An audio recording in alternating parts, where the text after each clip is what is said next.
नमस्ते नमस्कार संपूर्ण साथी सब अपने सब गेस करूँ तो हमरा सब अखन कतऽ जा रहल छै, कतऽ के लागी निकलल छै। कोनो बात नहीं छै, गेस नहीं करबे तो कोनो बात नहीं छै। अपने सबके जानकारी करा दी कि हमरा सब अखन सब साथी भाई मिल के अखन कल्याणपुर जा रहल छै। और कल्याणपुर किया जा रहल छै अपने सबके जानकारी करा दूँ कि यहाँ के साउन 10 गते यहाँ के कलकतिया वाली फिल्म जो रिलीज भ रहल छै तै के लागी जा रहल छै और वह देखे के लागी जा रहल छै। और हमरा सब साथी भाई सब ऑनलाइन बुकिंग भ चुकल छै टिकट और जा रहल छी अखन।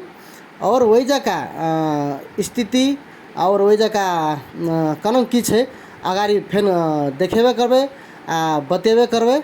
और चैरिटी शो कहने वही हेते रे आई फर्स्टे दिन छै, ताहि दुआरे हमरा सब साथी भाई मिल के जा रहल छी। अपने सबके अगर देखे के हेते तो अवश्य ऑनलाइनो बुकिंग कर सके छिए और अवश्य आवे के कष्ट करबे। आई फर्स्टे दिन छै, हमरा सब जा रहल छै। अते कहत अपने सबसे तत्काल के लागि छुटल चाहिए, फेन अपने सबके अगाड़ी के की कन छै देखेबे करबे। धन्यवाद।